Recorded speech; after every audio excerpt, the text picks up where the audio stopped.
안녕하세요. 찰브랍니다. 제롬 파월 연준 의장이 금리를 발표를 했어요. 그래서 본인이 예견한 거대로 금리 발표를 0.25% 인상을 해서 시장의 컨센서스 그냥 부합되게 발표가 됐기 때문에 시장의 안정을 줬기 때문에 지금 전반적인 금융시장이 그러니까 월가에서 이미 예상했듯이 그냥 이틀 전부터 사실 주식시장은 반등이 있었거든요. 그래서 이 얘기보다 사실 더 중요한 건 제롬 파월 연준 의장이 또다시 시장을 공포심을 몰아가려면 인플레이션이 계속 올라가야 본인이 말한 메커니즘에 그게 적용이 되거든요. 그래서 사실 진짜 키는 우리가 많이 바라보고 중심을 둬야 될 거는 지난달까지는 연준의 금리 인상 부분이었지만 사실상 이번 달 들어서 다음 달까지는 아마도 러시아 우크라이나 분쟁 사태가 장기화되지 않기를 바래야 되지 않을까. 예, 그 메커니즘적인 거를 제가 이제 좀 이따 다시 이제 디테일하게 이제 설명을 드릴 거고 일단 이거는 그냥 넘어간 얘기니까 어저께 이제 제가 그 IMF 통화 바스켓에 관해서 제가 말씀드리면서 SDR 비율에 관해서 말씀을 드렸죠. 그래서 이게 아무것도 아닌 것 같아도 되게 중요한 거거든요. 사실상 코인 투자하는 분들한테는 저한테도 마찬가지로 글에 썼던 부분이고 그래서 관찰하는 어떤 그런 관조적인 입장을 저는 그대로 객관적으로 저는 영상을 통해서 이제 말씀드리려는 거고 미국의 통화 패권의 위기를 저는 부추기자 중국의 위상을 드높이자 이런 의도는 전 절대로 없어요. 그냥 투자자 입장에서 가상자산에 투자하는 사람은 어쨌든 달러의 위상이 흔들려야 좋은 거예요. 좋을 수밖에 없고. CBDC의 탄생과 비트코인 가격의 상승, ETF의 승인, 모든 것들이 다 사실 달러가 강해지면 안 된다는 전제가 저는 붙는다고 생각을 합니다. 첫 번째 전제 조건이. 근데 어쨌건 그들의 계획은 전 세계를 움직이는 글로벌 리스트라고 제가 이제 지칭을 할게요. 그분들은 2000년, 2005년, 2010년, 2015년 이때서부터 이미 계획이 다 있었다는 거죠. 점진적으로 계속 줄여 나갔어요. 그게 이제 도드라지게 지금 드러날 뿐이죠. 지금 현재 상황에. 그래서 석유 대금을 중국 위에나 결제 논의, 사우디 동맹, 미국 뒤통수 치나, 원유 시장, 달러 기축 통화 흔들리나, 사우디 위에나 결제 검토. 예전 같으면 이런 뉴스 나오고 이런 뉴스를 제가 2018년에 이런 거에 관해서 언급을 하고 1대1로에 관해서 언급을 하면 1대1로도 마찬가지야. 파괴됐다고 보시는 분들이 있는데 블록체인을 통해서 BSN을 통해서 그들은 1대1로 망을 지금 유럽 쪽으로 확장하고 있는 현재 와중이에요. BSN하고 엮여있는 여러 가지 코인들을 통해서. 그걸 모르시는 분들 아마 있으시겠지만 현재 객관적으로 지금 현실적인 그런 뉴스들을 여러분들이 구글링해서 보시면 아마 진짜 있을 거예요. 그리고 조선 같은 경우도 위에나로 원유 결제 중과 밀착하는 미 동맹 사우디 여러 가지 그런 얘기들이 다 있어요. 그래서 페트로 달러의 위기다 요런 얘기까지 지금 나오네요. 사우디 석유 대금 중국 위에나 결제 검토 페트로 달러 균열 조짐 사우디 위에나 원유 결제 검토 달러 패권의 위기다. 이게 다 기자들이 쓴 것 같이 다 맞는 얘기거든요. 예. 근데 미디어에서 이렇게 한쪽으로 지금 몰아가는데 한 달 전, 두 달 전만 해도 미디어는 어땠나요? 중국을 디스하고 미국을 항상 그렇게 하죠. 근데 항상 저는 미디어를 볼 때 필터링해서 객관적인 시각을 냉철하게 가져야 된다고 생각을 하거든요. 언제나 냉철하게. 예. 예를 들어서 미국은 선이다, 중국은 악이다. 이게 아니라 그냥 이분법적 논리를 버려야 된다는 거죠. 항상 말씀드리지만 제가 2018년부터 이 얘기는 계속 아마 해왔을 거예요. 그래서 어쨌건 작년 말부터 해가지고 SPFS 러시아 이번에 우크라이나 사태 터지면서 미국의 제재가 가해지면서 이번에 러시아가 막 국가 부도 선언을 할 거다 이런 얘기로 또 기자들은 기사를 되게 많이 썼을 거예요. 대중들은 또 그 기사에 놀아났고 근데 이 사진 한 장이 의미하는 바가 엄청나게 크거든요. 인도 총리가 가운데 서 계시고 중국 러시아가 사이드로 있으면서 SPFS CIPS 그리고 중국의 만약에 위상이 커지면 문제죠. 저도 그걸 원하진 않아요. 원하진 않지만 제가 말씀드리는 건 뭐냐면 대중이 원한다고 그래서 그게 대중들 뜻대로 되냐는 거죠. 그리고 또 하나 이제 제가 코인 투자하시는 분들이 많기 때문에 한 가지 짚고 넘어가려고 하는데, 블록체인이 있으면 좋죠. 지금보다. 예, 통화 시스템 체제에서. 근데 대중들한테 좋을 건 없어요. 블록체인이 보편화되면 이거는 통제를 의미하는 거거든요. 사실. 왜 블록체인에 관해서 부정한다, 가상자산은 부정한다, 겉으로는 그렇게 얘기하지만 중국에서 왜 CBDC에 관해서 전 세계에서 가장 먼저 선도해서 움직였는지, 그리고 중국 국민에 관해서 아이디 카드 아니면 뭐 신원조회 그런 거에 관해서 왜 블록체인하고 연결해서 그런 망을 인프라를 확장을 했는지, 그리고 그 확장망을 유럽까지 지금 BSN을 통해서 만들어가고 있는 지금 중국이에요. 이게 우리도 마찬가지, 미국 사람들도 마찬가지예요. 블록체인이 보편화되면 다 마찬가지로 좋을 건 없어요. 근데 그거를 인지하냐? 근데 제가 말씀드리는 거를 이분법으로 그냥 계산해서 그냥 단순히 난 어릴 때부터 이렇게 보고 듣고 자랐으니까 라고 판단하면 놓치는 게 분명히 되게 많다는 거죠. 이게 제가 이제 디테일하게 말씀드리면 3월 11일 날 나온 뉴스거든요. 2019년부터 시작된 달러 감소, 국제 무역에서 달러 감소를 준비를 했었다. 이들은 그래서요. 2019년 러시아와 인도는 CAA, TSA에 따른 제재를 피하기 위해 정확히 루블 송금을 통해 인도에 50억 달러 이상의 러시아 S400 방공 시스템 구매를 해결하기로 합의를 했다. 2021년 두 나라는 무기 판매를 할 때 달러를 포기를 했다. 러시아의 유일한 무기 수출 중개 업체이자 CAA, TSA 제재의 주요 대상인 로보보론 익스포트는 달러 결제에 거의 완전히 멀어졌다. 러시아 연방군사기술 협력 부국장인 아나톨리 지 펑책은 달러는 더 이상 국방무역을 위한 보편적 통화가 아니다라고 말했습니다. 자, 예전서부터 이미 인도랑 러시아는 준비를 했었다는 거죠. 갑자기 이게 생뚱맞게 나왔던 얘기가 아니라. 그러니까 이런 과거 사례를 여러 가지를 다 봤던 사람들은 코인 시장이 등극할 거다, 굳건할 거다, 달러의 위상이 사그러들면 그 에너지 파동은 가상자산 시장으로 몰려올 거다라고 이미 예측을 했었던 거죠. 저도 제 영상 만든 게 여기 썸네일을 보시면 아시겠지만 미중 무역 전쟁 심화로 세계는 다극체제로라고 제가 여기 써놨죠. 다극체제의 의미를 알아야 되는데 G1이 잡고 있을 때, 미국만 잡고 있었을 때 그때는 G2라는 얘기가 없었어요. 어느 순간 G2라는 얘기가 미디어상의 부상이 돼요. G2가 어디 국가인가요? 미국과 중국이에요. 근데 G1에서 제가 이제 3년 전에 예견했던 게 G1에서 다극체제란 얘기를 하죠. 다극체제. 미국이 전 세계를 정치, 경제 모든 면에서 다 아우러르는 경찰 국가가 아니라는 거죠. 거기서 이제 내려오기 시작할 거를 저는 예측을 했었어요.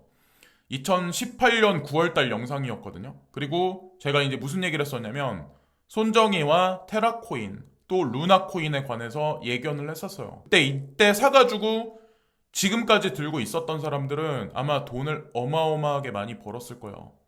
저는 영상을 만들거나 생각을 정립할 때 키워드를 합산을 하거든요. 같이 이거를. 그래서 손정희, 소뱅하고 연결해서 보고 코인 시장하고 연결해서 저는 봤었고, 그리고 소프트뱅크랑 신현성, 티켓몬스터랑 구상해서 봤었고, 이 영상에 그 내용이 있거든요. 그리고 신현성과 루나코인, 테라 프로젝트에 관해서 언급을 했었어요. 이 영상에. 지금 제가 말씀드리고 싶은 거는 XRP 투자하시는 분들은 이걸 잘 보셔야 돼요. SPFS랑 CIPS 요 단어를 잘 기억을 하세요. 그리고 BSN과 XRP 그리고 R3, 스위프트 이 6개의 키워드를 가지고 구글링을 해서 조합을 해보시면 내가 왜 XRP에 투자를 하고 있는지 해야만 하는지 거기에 이제 당위성이 나오죠. 가격이 올라가서 거기서 이제 당위성을 찾는 게 아니라 그런 기법을 아마 여러분들이 보셔야 될 거예요. 그래서 주말에 만약에 시간이 나시면 뭐 시간을 할애해서 연구를 한번 해보세요. 직접. 여기 XRP의 차트가 나와 있는데 많은 사람들이 XRP 안 올라간다, 뭐 스테이블 코인이다, 별의 별 얘기. 그러면 지금 리플사가 하고 있는 일. 자, 전 세계 중앙 은행들을 연결하는 작업을 지금 하고 있어요. XRP는 CBDC를 도와주는 역할을 하는 거지 스테이블 코인 역할을 본인이 직접 하기 위해서 탄생된 그런 회사가 아니에요. 그리고 또한 중요한 게 이 차트를 보고 여기서 그냥 급등해 버릴 거다. 5천 원까지 급등해 버릴 거다. 이렇게 생각해 가지고 XRP를 다루면서 저를 포함해서 XRP를 다루면서 유튜브에서 영상 제작하는 사람들한테 조금 안 오르면 막 이렇게 장기화되고 안 오르면 막 악플 달고 막 그러시는데 제가 어떤 생각을 하냐면 그분들 다 저도 마찬가지지만 본인들의 견해를 그냥 영상에 녹여서 올릴 뿐이에요. 그리고 어떤 사람들이 이제 좀 심하게 막 그러냐. 어저께도 이제 스태그플레이션 얘기 같다. 뭐 악플을 달았죠. 지금 인플레이션이나 뭐 이런 어떤 그런 견해로. 아니 물론 뭐 그분 얘기가 맞아요. 뭐 그분이 맞다고 하면 그분 얘기가 맞는 거죠. 그래서 단기로 그것도 대출받아 폭등을 노린 사람들 이렇게 투자하면 안 돼요. XRP는 특히나 제 대출받은 지인이 있어요. 제가 대출받지 말라고 그래도 대출받은 지인이 있는데 이 사람은 가격을 안 봐요. 일도 바쁘고 아침서부터 밤늦게까지 일도 바쁘고 가격을 안 봐요. 그리고 소송에도 관심이 없어요. 그냥 이 사람은 그냥 이게 XRP가 어떻게 돼서 어떻게 되겠지. 끝판에 어떻게 되겠지. 누가 투자했으니까 어떻게 되겠지. 딱 여기까지밖에 생각 안 하고 매일매일 가격 안 봐요. 그리고 막 뇌절하는 사람들이 있어. 붕괴하고 지금 당장 대안이 없으니까 멘탈이 붕괴되겠죠. 난 본인이 투자했는데 그것도 대출 받아서 투자를 했는데 그죠? 개인의 어떤 개인 사정이죠. 이 세력이 본인들 사정 뭐 인지를 해주나요? 그리고 저랑 뭐 어떤 투자 계약한 건 아니잖아요. 투자 컨설팅 계약한 것도 아니고 불특정 다수의 사람들이 제 영상을 보고 본인 손으로 본인이 투자하고 이익이 나면 제 주머니에 들어오는 게 아니라 본인 주머니에 들어가는데 항상 남을 블레임할 거리를 항상 찾는다는 거죠. 절대로 이 코인 시장에서 성공 못해요. 이리 흔들리고 저리 흔들리고 오늘은 뭐 이 사람이 XRP 좋다라고 하면은 막 치우치고 조금 빠지면 XRP 안 올라가 스테이블 코인이야 망한 코인이야 라고 어떤 영상에 또 떠들면 거기 가서 막 동조하고 이게 대중이라는 거예요.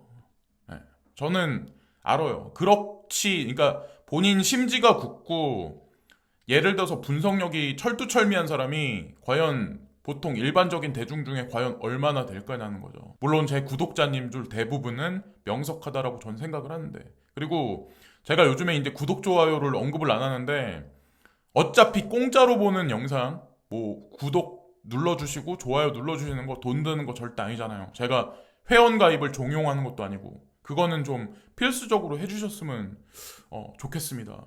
그리고 어저께 이제 질문을 남겨주셨어요. 장투로 보는 관점, 확신하고 투자하는 관점은 아주 좋다고 생각합니다. 그러나 너무 편애하는 리플, 과연 그렇게 될까요? 라고 물음표를 던지셨어요. 그에 비해 다른 코인은 코린이들이 원하는 대로 되었는데 과연 리플이 될까요? 라고 질문을 던져주셨는데 이렇게 내가 확신이 없으면 투자를 해야 될까요? 말아야 될까요? 투자를 하시면 안 돼요. 그래서 제가 어저께 뭐라고 썼냐면 비트 사세요. 이더나 리플은 여유가 있으면 사세요. 물질적, 시간적. 확신이 없으신 것 같으니까 제가 비꼬자는 의미에서 말씀드린 게 아니라 그래서 이렇게 언급을 드렸던 거예요. 뭐 본인이 판단하시겠지만. 그리고 뭐 루나 코인도 마찬가지고 뭐 루나 코인은 그래도 많이 급등했는데 다른 코인이 비리비리해서 많이 못 갔을 거야 아마 몇 년 동안에. 근데 어쨌건 끝까지 보시라는 거죠. 여기 나와 있는 ETF가 될 코인들은 과연 가격적으로 어떻게 될지. 인도하고 향후에 전 세계 GDP, GNP에서 2030년까지 2위 자리에 올라갈 수 있는 인도라는 나라는 과연 어떻게 될지. 그리고 거기에 있는 많은 젊은이들이 가상자산에 투자하면 와지어 X라는 거래소에 WRX라는 이 코인의 가치는 과연 BNB랑 견주어서 과연 얼마까지 상승할지 요런 걸 보고 투자를 하는 거지.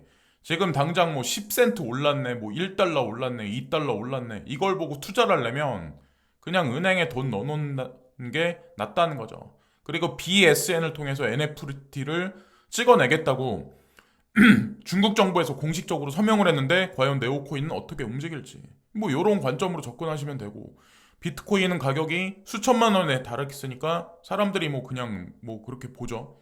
비트코인 캐시도 제가 보니까 뭐 호재 뉴스가 나왔는지 아닌지 모르겠는데 어쨌건 스마트 BCAC라고 해가지고 그거랑 지금 비트코인 캐시랑 연결됐다 이런 얘기들이 수면 아래 또 가라져 앉아 있고 뭐 오라클을 통해서 체인링크가 지금 구상하는 여러 가지 것들이 구글하고 과연 어떻게 움직이는지 디센트럴랜드는 가상현실 세계에서 과연 어느 정도 입지를 굳힐지 그리고 왜 베리 실버트는 디센트럴러에 관해서 예언을 했었는지 그리고 디센트럴랜드에 왜 페리스 힐튼이 관심이 되게 많이 가지고 있는지 뭐 요런 게 관점 이더리움의 2.0 포스가 잠정적으로 긍정적으로 진행되고 있다 이더리움 클래식 반사 이익을 볼 거고 파일코인과 G캐시는 여기 이더리움 2.0의 확장에 관해서 분명히 중요한 어떤 그 요소기 때문에 파트너십 관계를 맺었던 거고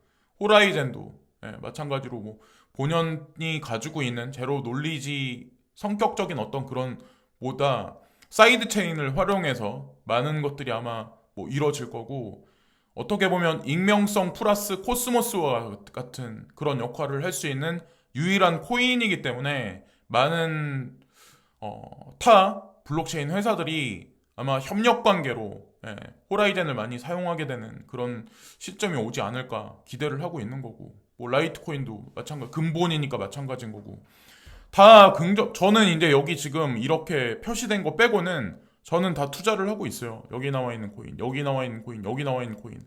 제가 가지고 있는 많은 자산은 특히나 이제 여기에 집중돼 있긴 하지만 여기 빨간 네모칸에 어쨌건 그러네요. 그리고 그냥 어저께 이제 제가 생각나서 그냥 캡처를 했는데 TV를 보고 미디어를 보고 사람들은 대중들은 그냥 그게 현실로 착각을 해요.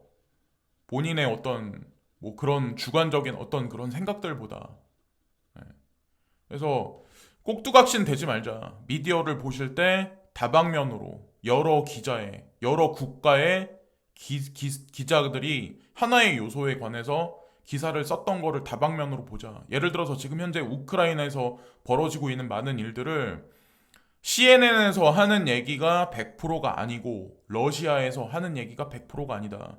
일본에서 과연 뭐라고 바라보는지 그리고 유럽 쪽에선 과연 영국을 제외하고 과연 뭐라고 언급들을 하고 있는지 왜 사우디는 위에나로 갑자기 결제를 하게 됐는지 이런 거를 다 종합적으로 좀 다각적으로 들어가는 게 좋지 않을까라는 생각을 하게 됐고 제가 XRP가 끝판왕이다 코인계 끝판왕이다 말씀드렸는데 포브스의 기자가 딱 그렇게 알맞게 또 기사를 또 싹 써주셨네요.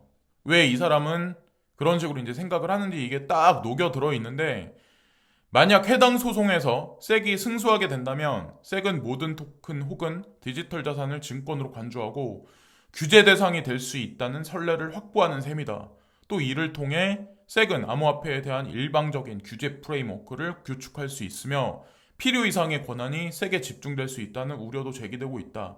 반대로 리플이 승소한다면 업계는 섹이 공정한 고지를 하지 않은 상태에서 토큰 판매하는 법을 위반하지 않는다는 선례를 확보할 수 있으며 섹은 포괄적인 공식 지침을 마련할 것이다. 이러한 이유로 해당 소송은 수조 달러의 가치가 걸려 있다고 볼 수 있다. 향후 수주에서 수개월간 모든 사람들의 관심이 해당 케이스에 집중될 것이다. 그러니까 이번 이 판례 케이스로 인해서 코인 시장에 미치는 여파가 엄청나게 클 거라는 거를 얘기를 하는 거죠. 포브스도 전망을 하는 거죠. 근데 그게 사실이에요. 그러니까 XRP가 코인계의 끝판왕이라고 이제 제가 말씀드렸던 거예요. 그리고 킬른에서 이더리움 병합 테스트는 대부분 성공적. 사소한 버그 하나 제외하고 라고 여기 써놨는데 뭐 지금 테스트넷까지 맞춰가지고 이더리움 2.0까지 가는데 문제가 없을 거다. 그런 얘기들이 나와요. 만에 하나 딜레이 될 수 있는 여지가 분명히 있긴 하지만 딜레이가 되지 않으면 이더리움 클래식과 이더리움 포스로 잠정적인 물량이 잠기는 게 있고 그렇게 된다면 이더리움뿐만 아니라 이클, 파일코인, G캐시 포함해서 반사 이익을 충분히 볼 수 있다. 딜레이 되지 않기만을 바라야죠. 예, 딜레이 되면 가격 상승도 멀어질 거고, 그러니까 또 장기화 될 거고. 그리고 일본 북부에서 뭐 쓰나미, 뭐 경계 경보가 알렸다 이런 얘기. 그래서 여기 보면 7.3의 진도 7.3의 지진이 났다. 제가 이거를 간간히 이제 말씀드리잖아요. 그래서 그 지역이 여기래요. 뭐 후쿠시마? 라고 그런 얘기가 있던데 여기 보면. 그래서 7.3이면 작은 지진은 아니거든요. 근데 지금 이런 일이 빈번하게 일어난다는 얘기는 향후 5년 안에 일본에 큰 일이 발생될 가능성이 높고, 잠정적으로 불레고리하고 연결돼 있는, 자, 미국 서부 쪽 그리고 불레고리하고 연결돼 있는 반대편도 잠정적으로는 위험에 들어갈 가능성이 높다라고 보시면 어떨까라는 생각을 합니다. 그래서 이런 시그널이 나올 때 미리 준비할 사람은 미리 준비를 해야죠. 미국에서도 텍사스의 많은 반도체 회사들이나 뭐 세제를 통해서 그쪽으로 몰고 간다 이런 얘기들도 있고, 뭐 그리고 채굴하고 관련돼 있는 기업들도 텍사스 쪽으로 많이 가잖아요. 그건 다 이유가 있다라고 저는 생각해요.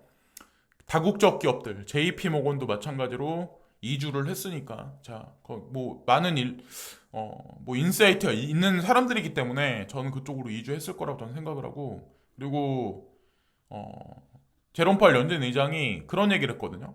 그러니까 일단 금리 인상을 0.25% 하고 인플레에 대응하겠다라는 얘기를 했어요. 거기에 맞춰서 인플레에 대응하겠다. 그 얘기는 인플레이션이 올라가면 우리도 금리 인상을 지속적으로 할 거야라고 그 얘기가 부합이 되죠. 근데 우크라이나 러시아 분쟁으로 인해서 지속적으로 인플레이션이 계속 올라갔었죠. 그 얘기는 뭐냐? 우크라이나 러시아 분쟁 상태가 여기서 종식되면 유가도 다시 가라앉을 거고, 유럽과 러시아의 관계도 다시 좋아지면 가스 가격도, 천연가스 가격도 다시 내려갈 거고, 비료 수출 제한도 다시 풀어질 거고, 그럼 인플레이션도 잠정적으로 떨어질 거고, 그럼 그에 따라서 연준도 금리 인상의 공포를 한 발 뒤로 다시 물러날 거고, 그래서 사실 연준을 포커스를 맞춰서 감시하고 바라보기보다는 우크라이나 러시아 분쟁 상태가 언제쯤 동식될지. 근데 우크라이나 측에서는 어떤 얘기가 있었냐면 평화협상이 이번에 결렬됐다, 또 딜레이 됐다라는 얘기가 있었고, 우크라이나 측에서는 4월달 초에서 4월달 말까지 갈 거라고 그런 얘기들이 외신 보도에 나왔더라고요. 이것도 그냥 참고적인 관점으로 보시면 되고, 제롬 파월 연준 의장이 빠르면 5월 대차 대조표 축소할 수도 있다, 쿠드비라는 표현을 쓰면서 축소할 수 있다라는 표현을 썼어요. 축소하겠다는 얘기가 아니라. 그래서 이 전에 우크라이나 전쟁이 종식된다면 물론 뭐 이게 저는 빠르게 축소 안 할 거라고 저는 생각을 합니다. 지속적으로 돈을 풀 거라 생각을 하고, 그리고 마지막에 이제 버투 파이낸셜 얘기가 나왔는데, 시장을 만드는 거인 버투 파이낸셜 얘기예요. 암호화 중개인을 위한 도매 서비스, 그러니까 뭐 기관 투자가들 중개 역할을 할 거다. 그래서 버투 파이낸셜을 모르시는 분들이 있는데, 버투 파이낸셜은 실버 레이크랑 밀접하게 관련이 돼 있고, 버투 파이낸셜 실버 레이크와 밀접하게 관련 있는 중심이 되는 사람은 디지털 커런시 그룹의 이사인 글렌 허치스라는 이분이다. 이걸 보시면 돼요. 왜 버투 파이낸셜이 갑자기 여기 도매 서비스 역할을 할까? 크립토 시장에 관해서. 이게 아마 중심이라고 보시면 돼요. 그러니까 이 발톱을 이제 펼치기 시작한다. 버튼은 또한 회사가 시장을 만들 수 있는 또 다른 상장지수 상품이 될 비트코인 ETF를 옹호하고 있습니다. 이러면 얘기 끝난 거예요. 언제가 될지가 몰라요.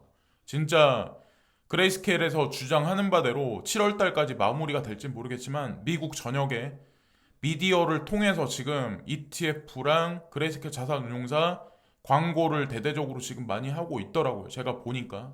지금 현재 상황을 그대로 그냥 말씀드립니다. 그래서 오늘도 뭐 그냥 이런저런 여러 가지 뉴스를 말씀드렸는데, 이분법적인 논리를 피면서 뭐 코인 시장을 대입하시기보다는 좀 그냥 전 세계 흐름이 어디서 어디로 흘러가나, 왜 서에서 동쪽으로 지금 여러 가지 어떤 그 에너지의 기운이 몰려오고 있나, 그리고 그것을 알고 있는 거죠. 사실은 그들도 또한. 대중들은 거기서 이제 뭐 페이크적인 뉴스를 보고 뭐 모든 것을 판단하지만, 그러지 말자라고 이제 말씀드리면서 이번 영상도 마치겠습니다. 오늘도 시청해주신 많은 분들께 고개 숙여 감사를 드립니다. 감사합니다.